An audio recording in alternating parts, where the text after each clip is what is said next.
Shalom saudaraku yang dikasihi Tuhan Yesus Kristus.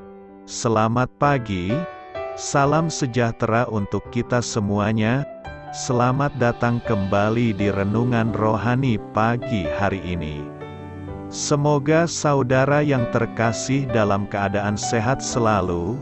Kiranya damai dan sukacita Roh Kudus melimpah di dalam hati dan pikiran saudara saat ini.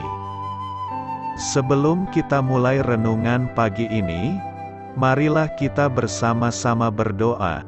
Tuhan Yesus, terima kasih sudah membangunkanku pagi hari ini. Terima kasih atas penyertaan dan perlindungan Tuhan. Semua karena karunia Tuhan aku dapat bangun dengan pagi hari ini. Aku menyerahkan seluruh aktivitasku hari ini ke dalam kuasa tangan Tuhan. Jauhkanku dari yang jahat, ya Tuhan. Tuhan Yesus, tolong lindungi dan berkati aktivitasku hari ini. Tolong berkati juga keluarga dan teman-temanku, Bapa Surgawi, oleh karya Roh Kudus. Tolonglah aku untuk menjauhi segala sesuatu yang melukai hati-Mu. Ampunilah segala dosa kami, ya Tuhan. Dalam nama Tuhan Yesus, aku sudah berdoa. Amin. Sahabat saudara rohani, pembacaan ayat emas Alkitab renungan kita hari ini terambil dari Matius 11 ayat 28 sampai dengan ayat 30. Marilah kepadaku, semua yang letih lesu dan berbeban berat, aku akan memberi kelegaan kepadamu. Pikullah kuk yang kupasang dan belajarlah padaku, karena aku lemah lembut dan rendah hati dan jiwamu akan mendapat ketenangan. Sebab kuk yang kupasang itu enak dan bebanku pun ringan. Matius 11 ayat 28 sampai dengan ayat 30. Inti dari ayat emas renungan kita adalah: marilah kepadaku, semua yang letih lesu dan berbeban berat, aku akan memberi kelegaan kepadamu. Mari kita mulai renungan pagi kita.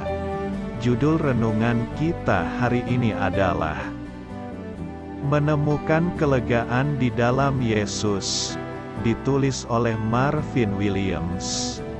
Kisah inspiratif. Jiwa yang gelisah tidak akan pernah puas dengan kekayaan dan kesuksesan. Ungkapan ini telah dibuktikan kebenarannya oleh seorang tokoh musik country yang telah meninggal dunia. Ia memiliki hampir 40 album dan banyak lagu yang bertengger di puncak tangga musik country Billboard. Namun, ia juga pernah beberapa kali kawin cerai dan mendekam di penjara. Meskipun memiliki segudang prestasi, ia pernah mengeluh, "Ada kegelisahan dalam jiwaku yang tak pernah berhasil kutaklukkan, baik dengan kesibukan, pernikahan, atau makna dan sampai taraf tertentu. Kegelisahan itu masih ada. Dan itu akan terus ada sampai aku mati." Sayang sekali, ia sebenarnya dapat menemukan kelegaan dalam jiwanya sebelum hidupnya berakhir. Yesus mengundang semua orang, seperti pemusik tadi, yang merasa lelah karena terus berkubang dalam dosa dan konsekuensinya, untuk datang kepadanya secara pribadi. Marilah kepadaku, dia berkata.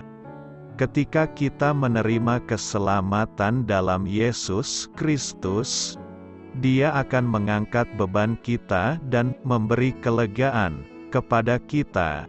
Matius 11 ayat 28. Satu-satunya syarat adalah dengan percaya kepadanya, lalu belajar darinya tentang cara menjalani hidup berkelimpahan yang Dia sediakan. Yohanes 10 ayat 10. Dengan memikul kuk yang dipasang Yesus dan belajar darinya, jiwa kita akan mendapat ketenangan. Matius 11 ayat 29. Ketika kita datang kepada Yesus, Dia tidak menghapus pertanggungjawaban kita kepada Allah. Dia memberikan kedamaian bagi jiwa kita yang gelisah dengan menyediakan bagi kita cara baru yang lebih ringan untuk hidup di dalamnya. Dia memberi kita kelegaan sejati. Amin. Marilah kita renungkan di dalam hati kita. Apa saja yang membuat Anda lelah dan terbebani saat ini? Bagaimana rasanya mengalami kelegaan yang dijanjikan Yesus? Hal ini patut kamu ketahui. Matius 11 ayat 28 sampai dengan ayat 29 mencantumkan salah satu ucapan Tuhan Yesus yang paling memberikan penghiburan dalam kitab-kitab Injil. Ketika hidup kita bergejolak, pemikiran bahwa kita akan memperoleh kelegaan dan ketenangan jiwa tentunya sangat menarik. Namun, konteks perkataan Yesus itu mungkin mengejutkan kita.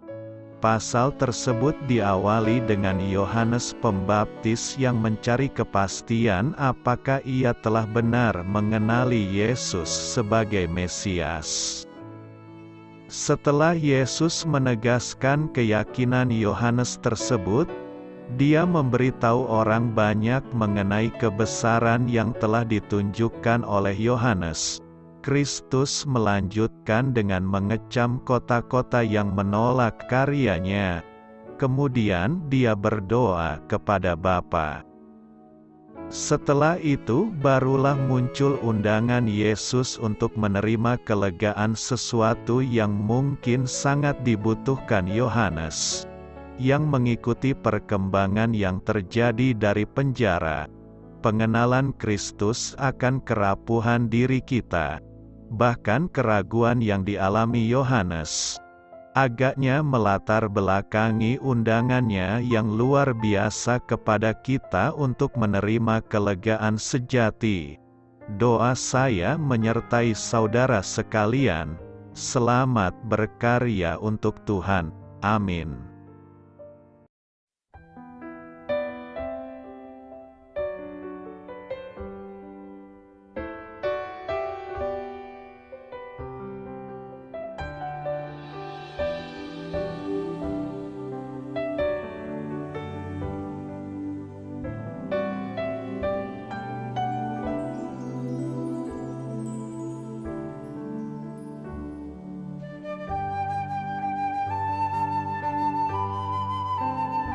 Marilah kita renungkan sahabat saudara rohani.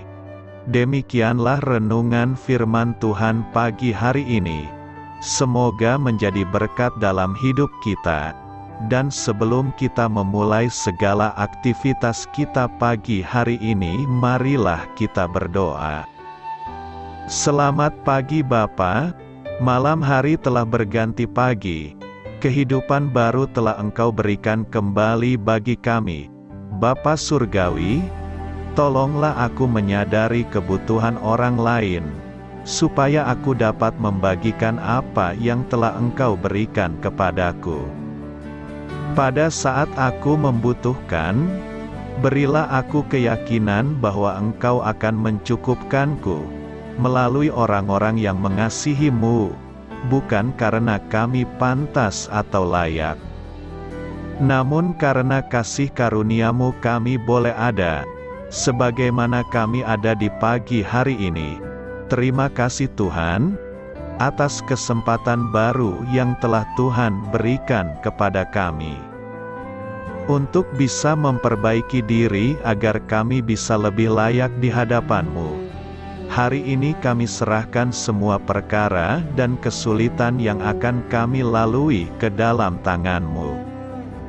Biarkanlah kami bisa memuliakan-Mu dalam segala aktivitas yang akan kami lakukan. Amin. Biarlah firman Tuhan menjadi pengingat untuk kita semua, bahwa tuntunan dari Roh Kudus akan selalu memberi jalan keluar bagi setiap permasalahan hidup kita, dan memberi kedamaian di hati kita. Sampai jumpa di renungan pagi saudara rohani berikutnya. Kiranya Tuhan selalu memberkati saudara semua hari ini. Amin. Shalom.